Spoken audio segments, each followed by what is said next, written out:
Oh my gosh, this is going to be one of our coolest episodes so far on Easy to Read Deep Thoughts. My special guest, Jack. Oh my, Macaulay. I don't know if I've heard your last name pronounced yet. Yeah, it's Macaulay. It's a I don't know, eh, Scotch Irish thing. Although I'm Awesome. not I'm not Scotch Irish. I don't know why. I just ended up with the name not like that. So I like it. I like it. Oh my gosh, I'm going to do a quick introduction here. I'm going to ask Jack to introduce himself. Then I'll describe the structure of the show and we will dive right into it. I am super pumped about this one. No joke. I came up with this idea like 7 years ago. I have had zero people to talk to because, yeah. Well, I'll get into that here in a second. My name is Jonathan Geyer. My first big claim to fame is I helped implement a health information exchange for the state of Minnesota, and I did this through St. Cloud, VA. At the time, we were the most successful HIE in the country. Some of what we did in St. Cloud was incorporated into the $10 billion Cerner contract that's going around right now. In that opportunity, I was able to sit down and drink a cup of coffee with 30 some odd thousand veterans. And that's a big deal. I bring it up every episode because it changed how I think. Yeah. Second claim to fame, I coach boxing here in St. Cloud. And we started putting, when our gym filled up, we started putting our boxing classes on YouTube. And that turned out to be a real big deal. We're coming up on 500,000 views. And I was thinking similar to church service, if you can't make it in, my wife and I will watch it at home. Yep. That was a big deal. It is doing awesome. That is my spiel. Jack, if you could introduce yourself. yeah, my name is Jack Macaulay. I'm a entrepreneur, inventor. I have patents and so forth. Uh, and what I did to make a living was work at startup companies. In particular, a company called Red Octane, which produced the Guitar Hero video game, and that was first good exit I had. And then Oculus, which was sold. I co-founded Oculus, which was sold to Facebook in 2014. And I decided not to go to Facebook, so I quit. But those are my two. I've had probably about 6 other companies that have not done so well or done okay. But those were the two big successes. And for me, I don't have a lot of fear. I should have fear, but I don't. Awesome. I don't have a component and financial fear. So I do really risky stuff. And I've lost, but boom bust cycles. Do really well, boom, do really well. But now I'm done with that stuff. I don't really do it anymore, except I'm working on something here. But and so post Oculus, I built a facility at UC Berkeley, which is my alma mater, and I'm the innovator in residence at UC Berkeley, which is like an inventor guy. And this place is a maker space with 3D printers, much like what I have or had. I got rid of that stuff, and the purpose of Jacobs Institute is to get people's hands dirty, Awesome. get them working on stuff and learning how to use tools and so forth. When I hired engineers, young engineers, a lot of them didn't know how to use hand tools like screwdrivers and wrenches and sockets and all that stuff and saws. They don't have any background in that, and it's like they're not a good hire because you're going to have to teach them how to do that. And they also they don't take things apart like a toy. Like I used to take toys apart to see how they work. So the purpose of Jacobs Institute is to endear them with those qualities. So when they go out and find a job, they're a good hire. So it's a creative space. It's like a mix of art and tech, like some programming and electronics, and also art, sculptures, and so forth. Really cool. So. And currently, I'm retired and I teach vehicle engineering at UC Berkeley through the civil engineering department. I teach electric vehicle design and engineering, physics, and so forth. That's what I'm doing. Holy cow! This is I think you just suggested a future episode, but the delta in between reading information and then like applied information. Because you can read something and still it doesn't like reading comprehension, like reading how to do something doesn't mean a lot until you do it. YouTube is a high valued asset to learn things. It's a visual learning platform. Oh my gosh. There's a lot of garbage there and ads and stuff like that and bad stuff. But In particular, if you want to learn AI, there's great videos that in layman's terms teach you AI, how it actually works, the nuts and bolts of it, back propagation and so forth. I think it's a great platform to learn things on, much better than a textbook and a lecture, because you can back it up, go forward and back, and review it, go and read it again. So I wholeheartedly agree with you on the visual aspect of learning. I'm a visual person. I work Me in too. entertainment, Yes, sir. and I have to see and touch and feel things. That's just the way I am put together. And I mean, I can do the textbook work too. It's no problem for me, but I learn much faster visually. So to your point. Oh my gosh, I got this whiteboard behind me, but that probably plays into this role too. Like it's different when I write it on a board. Like yeah, Right. I don't know, I'm not sure. Oh my gosh. Well, let's dive into it, eh? Oh, show structure. We are going to read this, the newsletter I wrote. Jack, well, actually, in this week, I came up with the topic, which I normally don't. I came up with the topic. I am going to read this a paragraph at a time, and we are going to discuss the context, just what's going on. My ask to Jack before we started this was interrupt me. The whole point of the article is just to kind of curate a good conversation. So really, a deep conversation is the point of the show. Oh my gosh, I'm going to get rid. Oh, and another thing, I thought of this 7 years ago. It is 100% real to say that I have not been able to have this conversation in the last 7 years.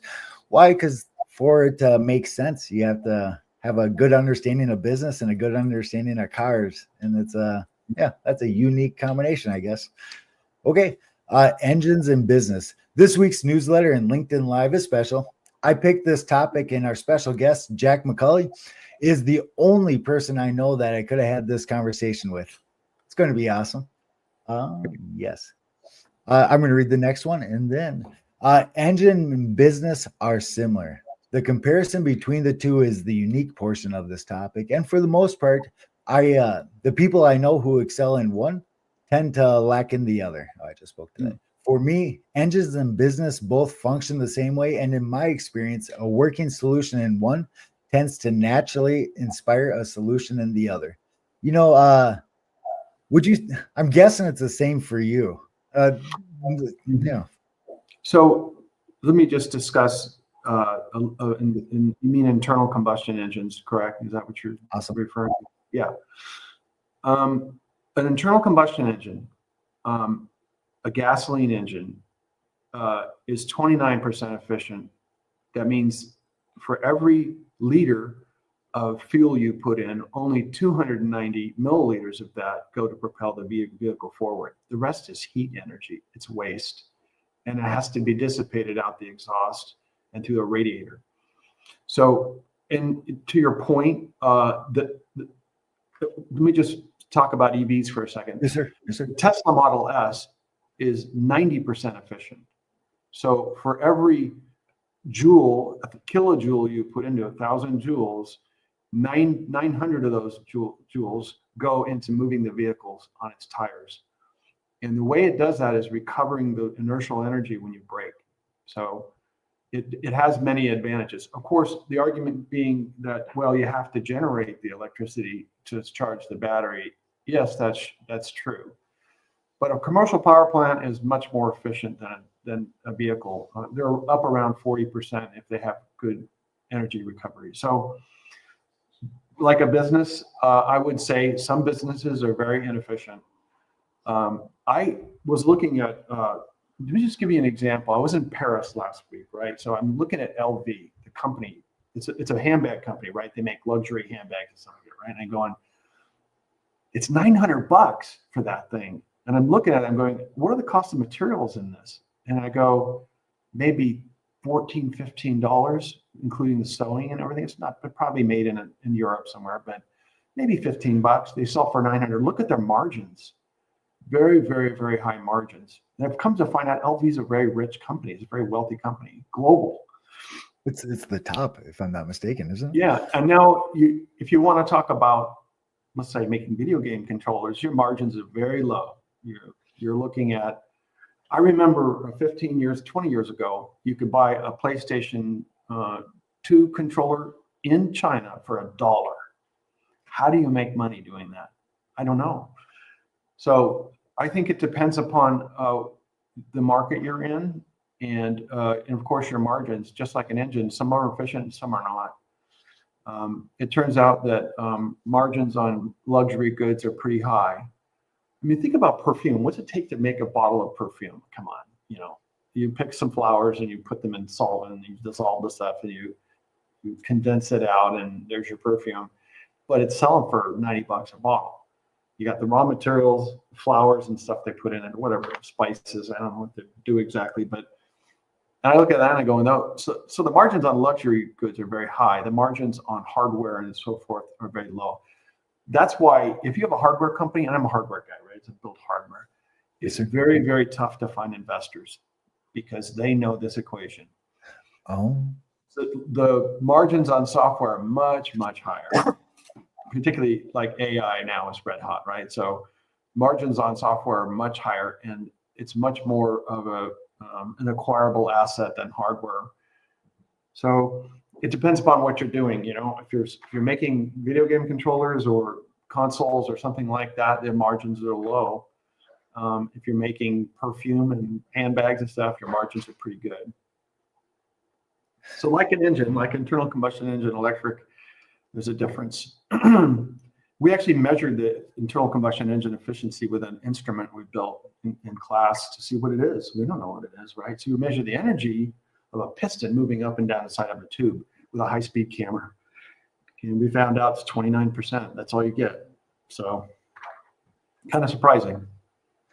Oh my gosh. There's a part of this article I want to talk with you about because you're the only person I think knows what I'm talking about. In 1997, 1998, I don't know. I was in early high school or whatnot. Science project. I put 4 generators on a car on the tires to scrape energy from the braking systems, then put it back to an electric blower. It never really worked, but the general concept is. Yeah, that would work. I mean, yeah, that's how electric vehicles work. They recover residual energy. Same with hybrids. The market for EVs is hot. Every car company on earth is making an electric vehicle of some sort. I've got a hybrid and I've got 2 EVs. I've got a Chevy Bolt, which is my main car, and then I've got a Tesla, which my better half drives. And I clearly see the advantage. Although we have high utility rates in California, I'm in California right in San Francisco. We pay 49 cents a kilowatt hour versus Minnesota's probably 19 or 20 or something like that. We were 17 when I built that solar tracker. So 17 kilowatt. That's about where we were. In my commercial building, we were at 19. So I have this house here is covered with solar panels. I've got 32 kilowatts, and I've got battery backups. So when the power goes out here, I still have lights and everything's working. So my point is that depending on how you do it, you can make the EV work really well for you. But if you're simply plugging it in an outlet in your house, it's kind of like marginally more cost effective than a gas car, even in our gas here. The kicker with the solar tracker was the batteries, and I believe that still applies to EV. You can make it all sorts of efficient, but the batteries crap out after a while. Just like car batteries, they don't last very long. Lead acid batteries, no, they're for starting a car and running some accessories, and it's just they're cheap. That's why people use them. You can buy a lithium-ion battery that's in a 12-volt form factor, like for a motorcycle. Yes, you can buy a lithium-ion battery that it looks like a lead-acid battery. You put it in there, yeah. Part of my teaching is the battery component of EVs and how those work, and not necessarily the chemistry, but how it's managed and so forth, and the life cycles. In Minnesota, I don't think it makes sense to have an EV. I know people have them, but it's so agreed. It's so cold there that the battery at 30 below, goofy things happen. Yeah, the batteries don't like that. The batteries are like room temperature, like 75 degrees. Then you're going. And I always thought it'd be good to heat the batteries somehow in your house, but it doesn't work. So in some places like California, it's warm here. It's like 65 today, so or something like that. They make a lot of sense, but not every place. But I bought this place with the solar on it. I added some, but it is all finished. It's it's new house. So I like the fact that I can be energy efficient. I actually work in that area. I like the fact that being energy efficient just appeals to me. I'm not an environmentalist at all, but I like the appeal of being efficient and getting it done for cheap. Is what I like. Oh my gosh. This was more of a just like, oh, speaking of distractions, not reading the article, this was more just for the fun of it than anything else. But when Russia first attacked Crimea, that's when I built the solar tracker in my backyard. And then I had 12 deep cell 6-volt batteries in my basement to bypass the heating issue that you were talking about. And then I set up a separate solar or circuit breaker in my house, and I ran wires to different levels. It was a 2-story. Interesting. So I put in a separate electrical system, all like completely independent from the normal one. And yeah, for the most part during the day, it worked just fine. Worked great for like a year and a half until I sold the house. Have you seen those solar trackers that are hooked to fiber optic cables for lighting in your house? So it's a series of lenses, and at the end, at the focal point of the lens is a fiber optic cable, and the bundle of cables run into a light in your house. That's 100%. You posted about that not too long ago, didn't you? Right. Yeah. Oh my gosh, I read that. That was awesome. That was super cool. I think it would be expensive. It's probably cheaper to put LED lights in, but I thought it was cool that you don't have to pay anything for lights. It doesn't work at night, of course, right? It won't work at night, but just the challenge. Oh my gosh, we gotta read the article. There's a part here. Yeah. You know what? I'm gonna read the next 2 paragraphs, and then I'm gonna speed read the next 2 paragraphs. The comparison engines and business are similar. The comparison between the two is a unique portion of this topic. And for them, I think I already read this one. Whatever, skipping along. Navigating system variance. 30 minutes is not enough time to deep dive this, so I'm diving into it right away. Variance. Things never work exactly as planned. Environments are never 100% stable, and entropy is real. Perfect is an imperfect idea, and it's real to say most people haven't caught on, and that's the unique part of talking with you. There's a learning curve to learning you don't know. Okay, this is the part I'm going to read this, and then I'm curious to hear what you say. Project charters are bad. I'm interested to hear Jack's feedback on this claim. I'm not a fan of project charters, and I still frequently use them. Like, what else you got? You got to conform, My working alternative is simple and awesome. Control lines like a carburetor, scoping from high-level goals and not its low-level execution. But understanding why it's needed in the first place is complex and confusing, and that's the part most people don't catch on because most people don't know how carburetors work. And then comparison to build, and really control lines is the part that I'm talking about there, because carburetors, they'll work up here and they'll work down here, and that margin in between, that delta in between, covers just about anything under the sun. I used to have my first hot rod I built when I was 16 was an IROC Camaro, and I had a Hillborn Scoop on the front. Well, I used to drive that around in the rain. It was my only car, so water was being sucked into the engine. Still worked just fine. Like just an extreme variance. Yeah. The thing about the reason they use fuel injection on cars, I'm going to get into this just briefly, is for emissions. Yeah. You have to. Oh my gosh. Good point. The adiabatic ratios, 14:1 is the ratio. You have to maintain that. If you don't, you go lean, the engine goes lean, and it's not good for the engine. You can burn valves, or it's too rich and it pollutes. So you really can't. I mean, they used to have catalytic converters on carbureted cars. They don't work very well. And so the carb is a really simple thing. I mean, it makes sense to have a carburetor on a lawnmower or something like that, or a rototiller, whatever.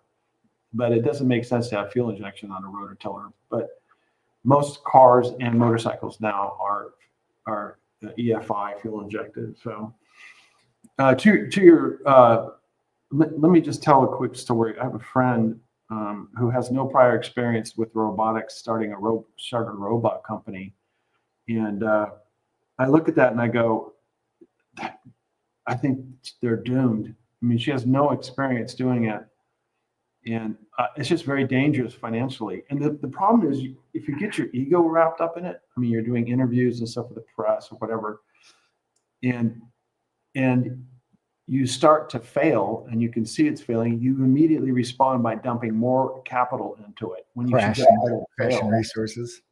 Yeah, don't just, if it's not going to work, just don't do it and move on. That's kind of what I've learned. Like, I had a camera company, I had two camera companies, one called Lucid Cam and another one called Ampio, right? This is 10 years ago. Ampio was an accessory for GoPro.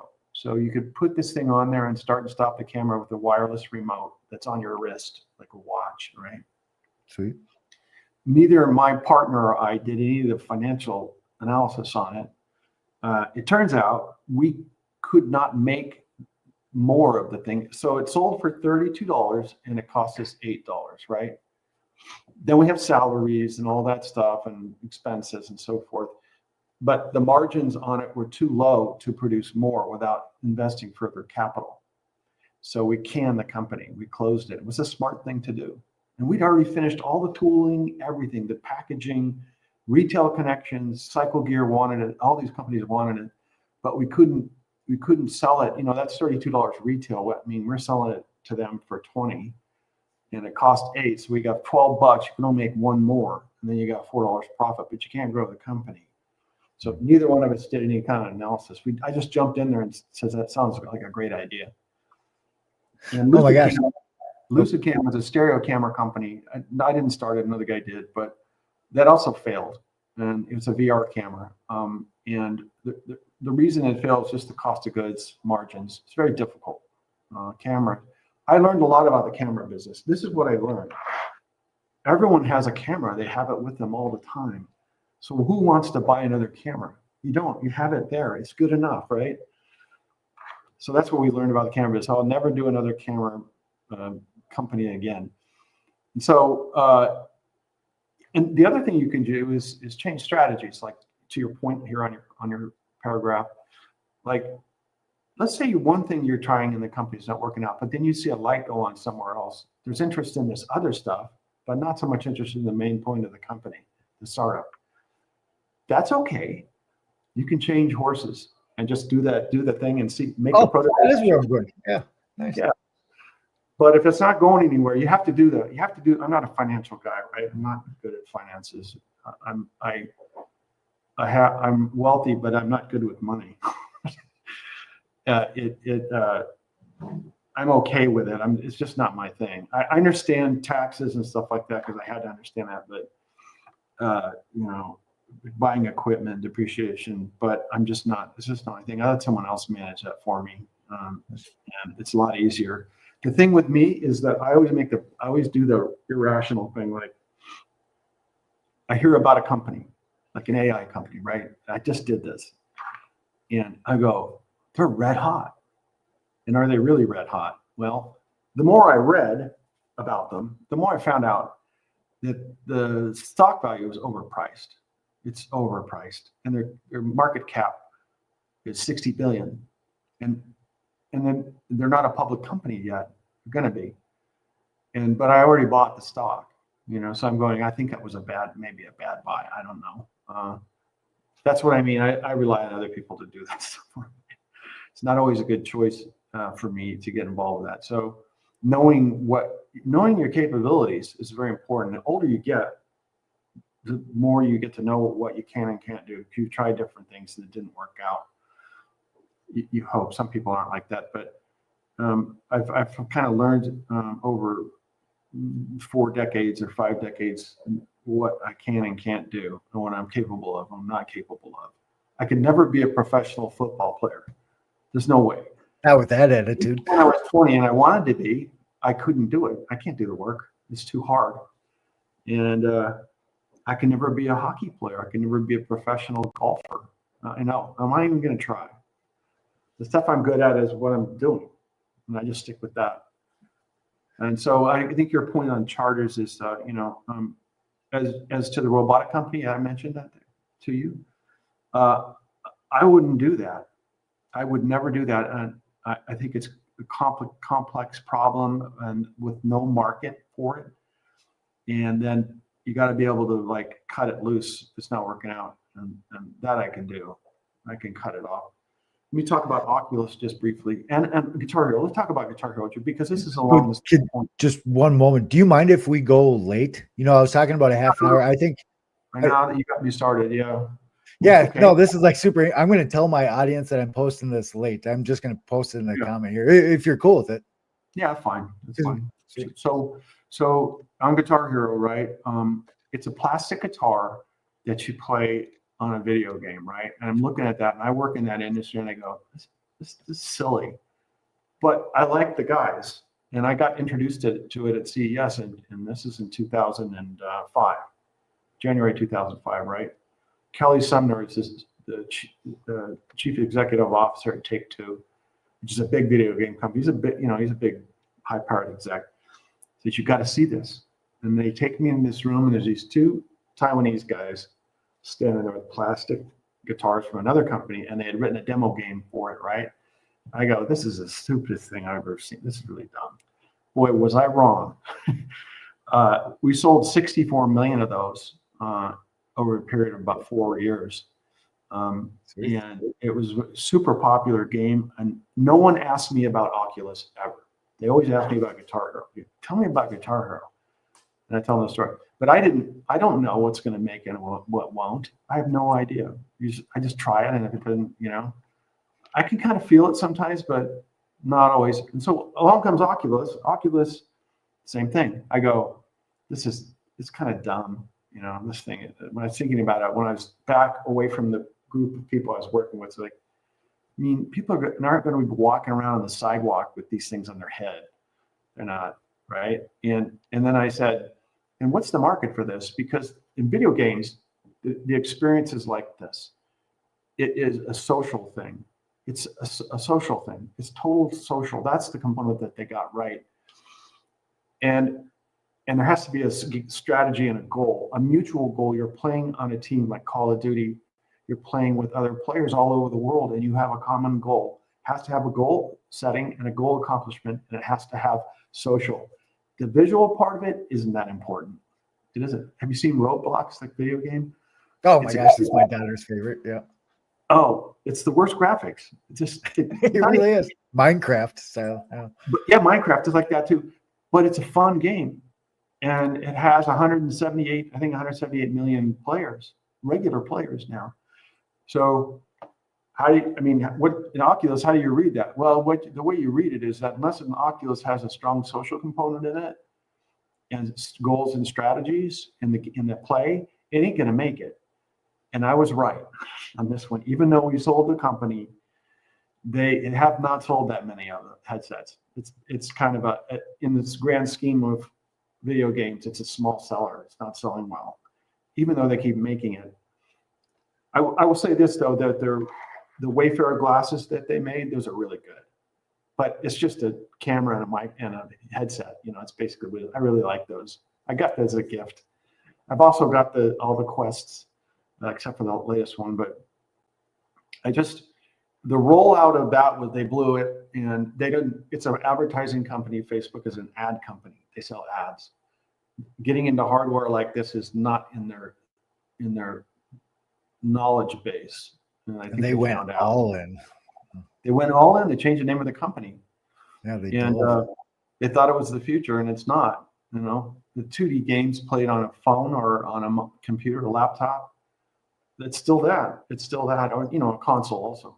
PS2 or whatever, PS5. That's the way it is.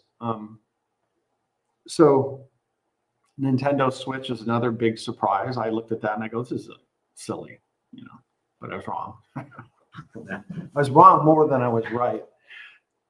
So the other thing, Jonathan, is my career is based on relationships with people. I built relationships with people and I maintained those. And it was very important because when the thing came along, the startup or whatever I'm working on, a game, they go, Macaulay knows what he's doing. Why don't we call him? He's easy to work with. No, I'm not, but I am. I think so. And he's really good at it. And they always called me. And then I stayed in those relationships. the former guy I mentioned from Take-Two, the CEO of Take-Two, Grand Theft Auto, he published that game. That's his game, right? He hired me to work on a sports game, sort of a game training device. That 10 years ago, he hired me right after Guitar. He was this CEO of Guitar Hero too. And he hired me again. That's how it went down. And then he tried to hire me for another company that I didn't take him up on it. I was working at Oculus actually at that time. So that's how it went down with me. But you know, and I still do a little bit of that stuff. I'm working on stuff in here, consumer device here, but it's pretty much the end of it. But my point is, this is like, I don't know. Don't ask me what's going to succeed. I just don't know. I try different things and I'm fast at getting it done. But I never know exactly what's going to succeed. I do know, I do know that somebody else who knows more about that than I do will hire me. And that's what happened. Oh my gosh.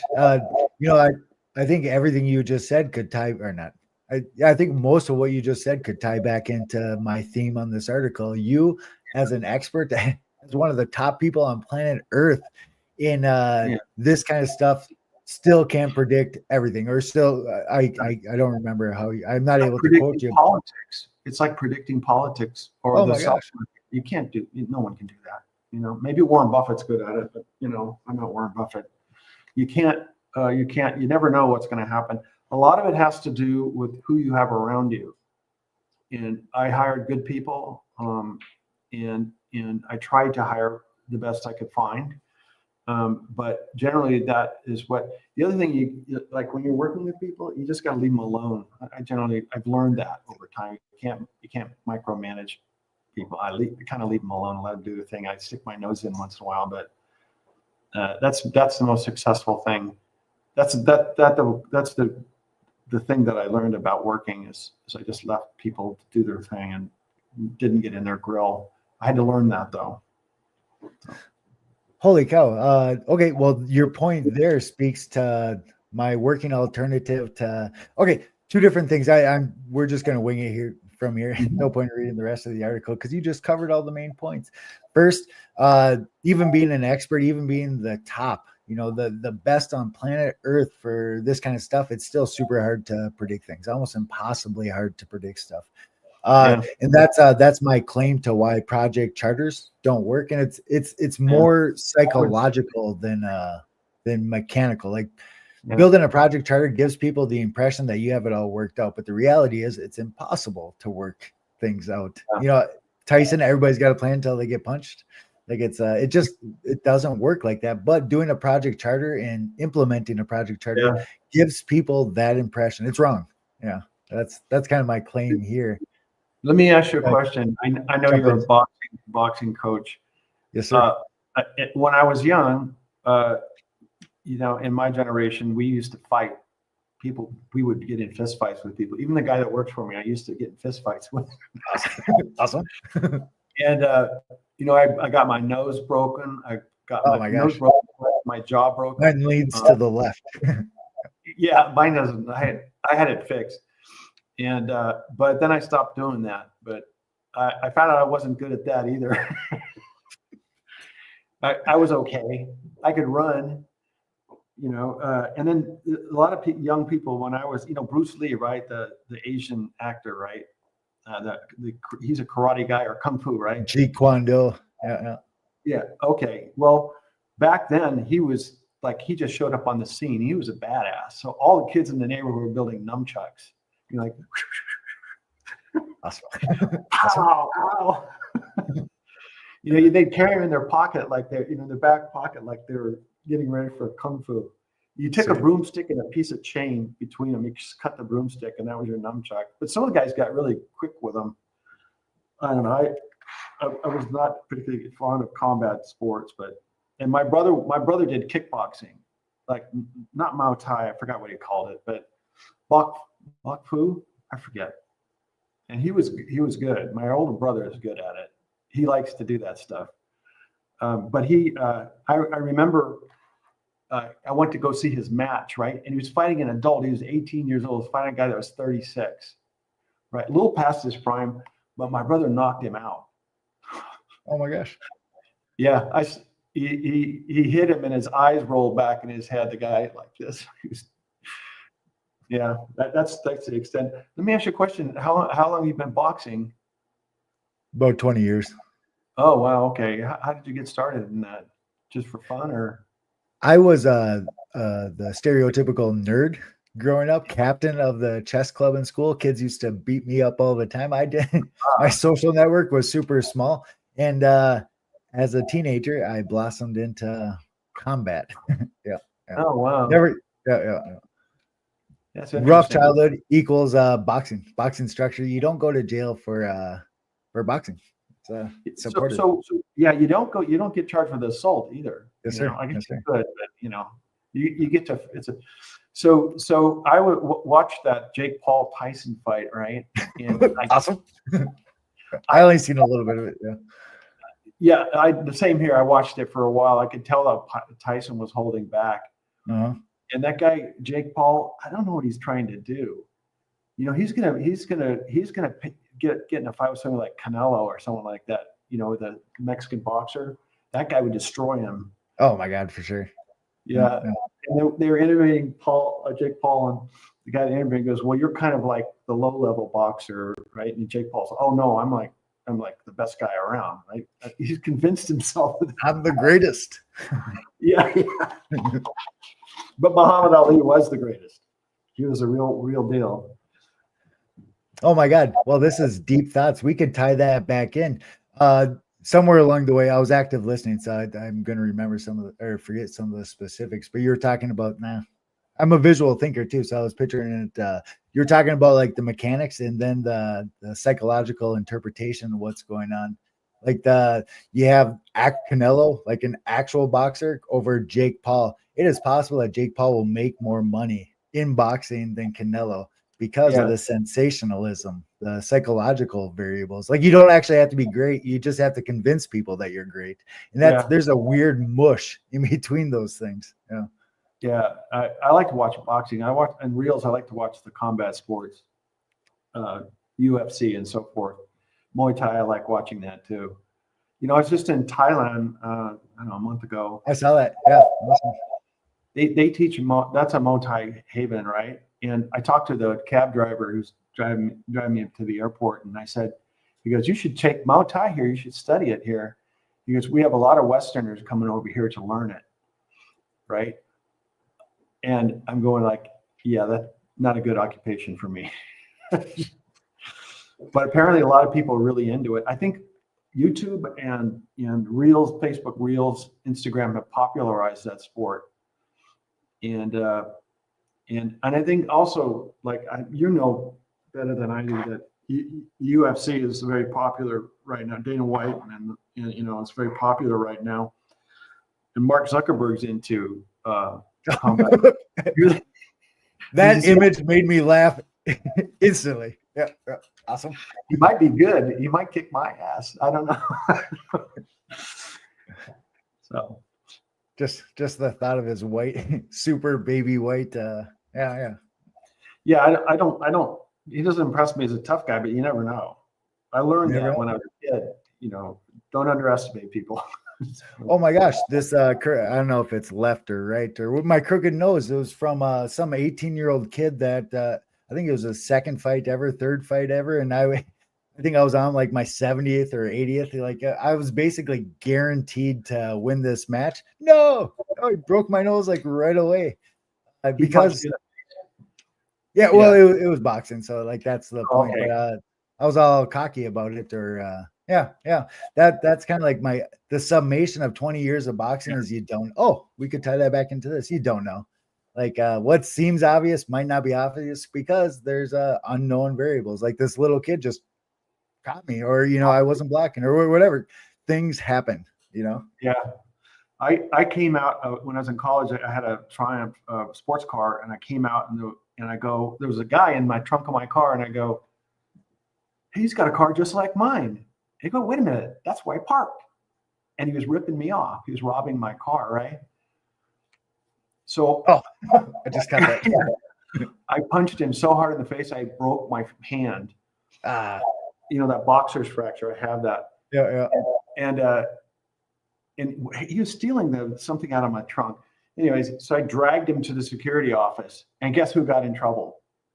Me. That's For the way it punching works. him. Yeah, I know. You got I got, and then his dad called me. And he goes, "I'm going to sue you." I said, "Well, I don't own anything. I'm broke." And then I never really heard back. Checkmate, good sir. Yeah.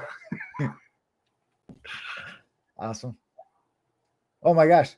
I had like 40 thoughts. They're getting back to active listening. Holy cow, this is a super cool conversation. Yeah.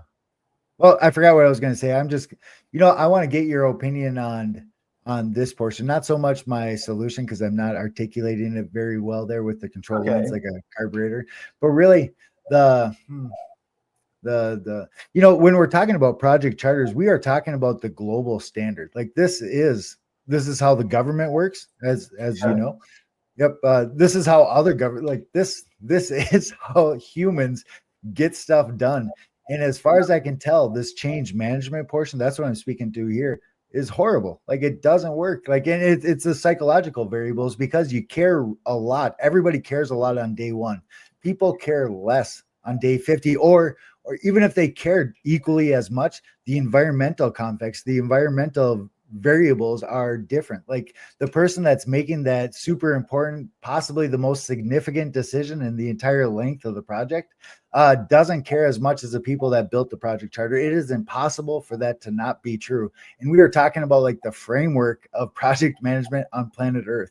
Super interesting. Yeah. So as I said earlier in our conversation, if you're working on so there's a couple things. One, if you have investors and you've sold them on an idea, it's very difficult to change that idea because they're the investors unless you can get them on board with it. So let's say you have a company and what you're working on is not, the market you found is not good and so forth, but you see something else you can do, like I mentioned. If you don't have investors, it's an easy one. But if you have investors, you have to go have meetings with them and explain why you're changing things and why you're doing this. The whole thing, yeah. Yeah, and they may not invest anymore if they see you doing that. So you got to be kind of careful. Most of the stuff that I did, the two camera companies, one of the camera companies, it was all my capital. And then the other stuff I've done, I used to do video game consoles. This is in the 90s, like 95, right? And we built video game consoles for McDonald's. Myself and another company did. So the idea was this: you put the cabinet in the restaurant, and it's got kid games on it. When they get their Happy Meal, they get a little coupon that they stick in the machine. It's a magnetic card reader, and they can play video games at the McDonald's, right? Cool. Yeah, it's a good idea, right? So sounds. That we found out though the footprint of the cabinet takes away from people eating hamburgers, like coming in to eat hamburgers. If you have a cabinet in there, there's one person less eating hamburgers. So that was the challenge we had. And the business was with this guy in Texas who owned 8 McDonald's chains. 8. And this guy had worked at McDonald's his whole life since he was a kid, like 16. He was working at McDonald's. He stayed there. And so he had 8 franchises, and they're all on busy highways, like the best place you can put them, with a big McDonald's sign, near an exit. McDonald's sign before the exit, so you get off and buy our hamburgers, right? And this is a long time ago. He's making $250,000, clearing $250,000 a year per restaurant. So he's making $2 million a year off of it. I didn't know that. But anyways, this was his idea. It wasn't my creation. But it turns out that some operators want a lot of seats in the restaurant because they want people to come in out of their car and sit down and buy food. And so that was the whole problem. So we built them. We installed beta versions in some of the McDonald's in this area here. One San Ramon, we had one. And it turns out no one wanted to do it. That was the problem. After investing all the money and time into this, and also the other thing I learned about McDonald's is they're like a cheapskate outfit. I mean, their margins are super low. You know, they're not making, they sell a hamburger, I don't know what it is, $12 for a meal now or something like that. Back then it was like $6 or $5 for a meal. So they're not making much money. So they'd have to have volume, you know. Having people come into the restaurant and sit there for an hour, hour and a half, taking up space, you can eat your meal in 15 minutes and split. That was the problem. None of us saw that. I didn't see that. I mean, I don't know the fast food business, the restaurant business very well. That was the entire problem with that idea. And of course, that one failed after I spent a lot of money on it. You see McDonald's like, oh, they got tons of restaurants. We're going to sell cabinets at every restaurant, you know. It wasn't the case that he didn't know the restaurant business. So what's my point is like, do we change our charter? No, but understanding and getting advice on things before you engage. Should the guy that owned the restaurants, they ate McDonald's there. You know, I don't know why he didn't tell us this, but I found that out in San Ramon when we put the thing there. He goes, well, it's taking up too much space. The kids are in here for an hour and a half playing video games, and they're taking up space inside the restaurant, and then we're not selling burgers. You know, it's kind of what it came down to.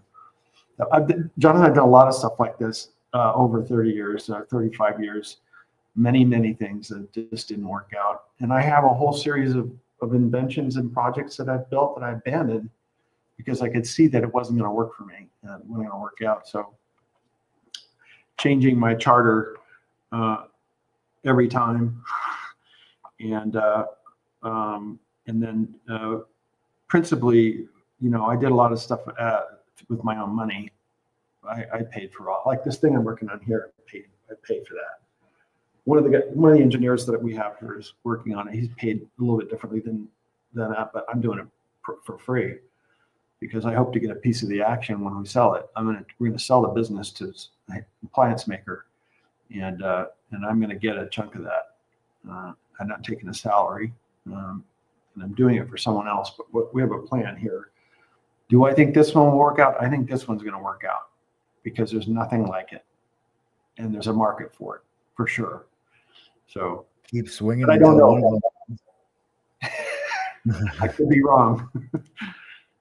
Oh my gosh. I watched the movie The Founder about McDonald's or whatnot. It's the only reason I know this. But I believe McDonald's. Yeah. Oh, yes, sir. Yes, sir. McDonald's, like their claim to fame, from my understanding, is like the Lean Six Sigma kind of strategy where everything was perfect, or like, you know, the system. And the movie The Founder spoke to that. That's when they transitioned from the whatever just in California to the franchise model and going out there. They were selling that system, which speaks to the issue that you hit because you were modifying that simplistic cookie cutter the franchise model by taking away those 2 feet or 3 feet or whatever. That's right. That was the problem with it. Yeah, the people, and also the kids were hanging around there 2 or 3 hours and taking up space. People come into the restaurant, it's crowded, they leave. And so, and also, you know, I've heard this, I don't know whether it's true, McDonald's makes money on real estate, but that's what I heard. I have another story. I met this guy. I met him at a conference, and he owns Krispy Kreme donuts in Mexico, right? He owns franchises in Mexico. Krispy Kreme donuts are popular there, right? In Porto, they have a Krispy Kreme. They also have a Home Depot there and a Walmart in Puerto Vallarta.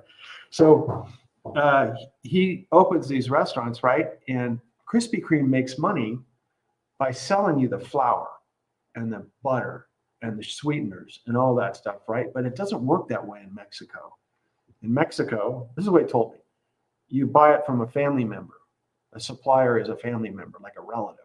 It's kind of the way it is, a familial system, which is not what Krispy Kreme wants. They want you to buy the raw materials from them. That's how they're making their bucks. This is what he told me. And so, but in Mexico, it doesn't work like that. So it's difficult to have a franchise in Mexico, I'm told. Although I see Burger Kings and stuff there, McDonald's, KFC. But that's what he told me. He struggled with the company, Krispy Kreme, because of this. And it's just a different system there. So I think you have to be adaptive, or, you know, change your profit, how you're making your profit, which ties back to this article, the ego or the overconfidence, the overconfidence output of building a project charter, and then people just naturally assume it's going to work out that way. You know, you mentioned McDonald's and your not being able to predict the implementation. I don't know, visual thinker. I was picturing it like a voice of the customer kind of situation. You know, not enough feedback, but you still have the environmental variables. Like, what if culture itself changed and then kids decided they don't like video games anymore or something goofy? You know, I'm being extreme on purpose. You have those internal variables, and then just I call it entropy in the article, but just the goofy stuff. Like, we have no control over the universe outside of this tiny little bit. Yeah. Yeah, you don't, and I don't pretend to know what's going to succeed or not. I have a strong feeling about certain things. I've been right off, sometimes. Sometimes I've been completely wrong. I think the thing that I'm doing now, I think I have a good chance with, but we'll see. I mean, I don't build appliances, like home appliances. I don't do that. I've never done it. So I don't know how the companies are run. Like Keurig, that company that makes the little coffee makers and stuff, like they sell the coffee maker like close to cost, but they make money on the little cartridges, the coffee cartridges, right? And then I go into Costco and I go, wait a minute, Costco has their cartridges. So what I wonder how that sits with Keurig, that Costco is selling cartridges with coffee in it and not Keurig cartridges at a discount. And then it turns out that Keurig makes the cartridges for Costco. So that's how that. So, this is the business model that I kind of have with this thing. It's not a coffee machine, but I don't know that business very well, and I'm going to learn a lot. Fortunately, I've got some help with it. I've got someone who's good at selling stuff, and it has an inside track to an appliance company. And then I look at like Wolf, that company, Wolverine, this is General Electric and Thermador and stuff like that. How do they make money? Because they sell the thing for $2,200 or something like that, and that's it. There's no revenue coming back ever from it. But the video game console, they sold it at cost. It's a $350, $400, whatever it is. But they have recurring revenue always, tons of revenue coming in off of it. I just don't understand the appliance business unless it's like Keurig, where you have recurring revenue with it. Why sell something one time? You want money coming in off of it always. So I guess what I'm saying is I probably wouldn't get involved with something that didn't have recurring revenue, and that's the business model this thing has. It just wouldn't build it, and I just don't think I could succeed at it, even though I've never done an appliance. You'd always be fishing for customers, and that's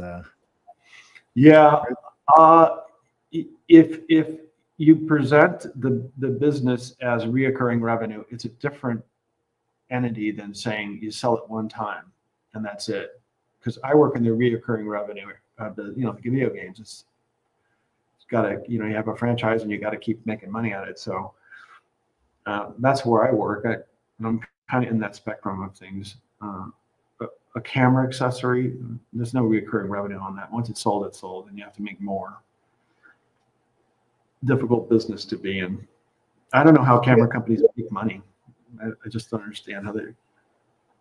You spoke to community. Oh, sorry. You spoke to community. So somewhere along the way here, you mentioned that portion of it too. Maybe it was in video. I don't remember where, but like the community or the net. Maybe you said network. Like you have the product, and then you have all the fans of the product, and that fan has there's like a value. Yeah. Hard to quantify that. But like I mentioned, the video games have to have a strong social component, and it has to have a great goal setting and goal-oriented play. Otherwise, people aren't going to do it.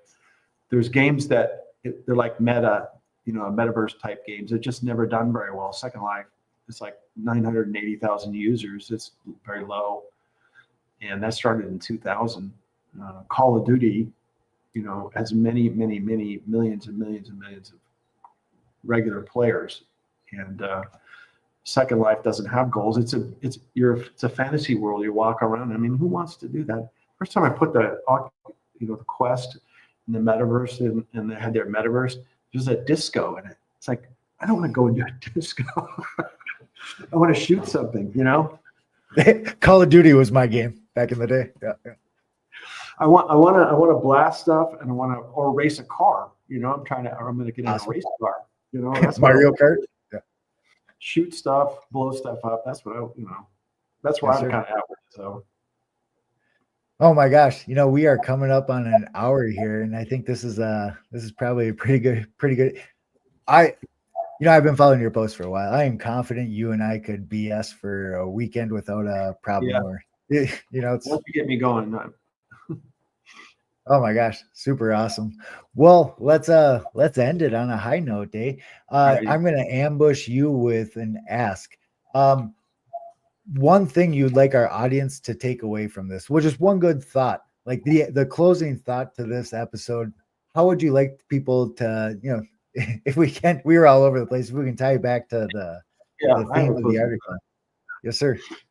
My career, of course, I have the creative stuff going on. I'm good at that, but so do a lot of people.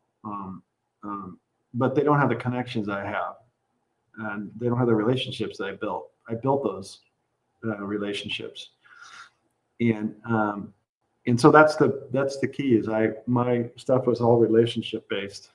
So, do I talk to those people once in a while? I talk to them.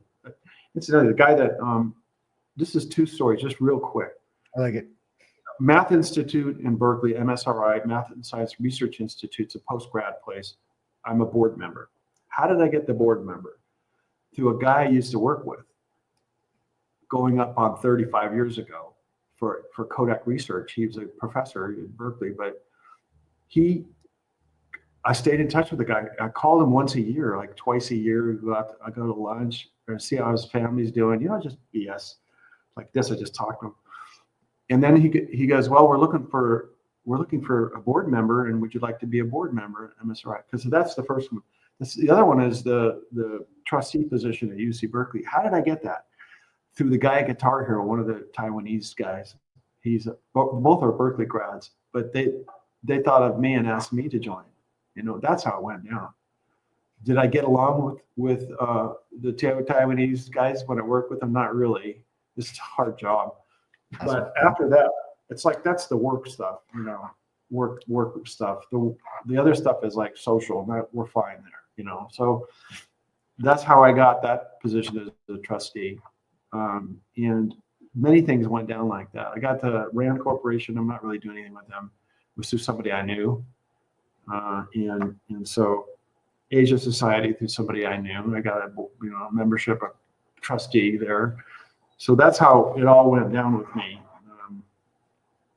And I don't have any explanation for that except that I can do the work. Certainly, I can do all this stuff. And then I can work on staying friends with people.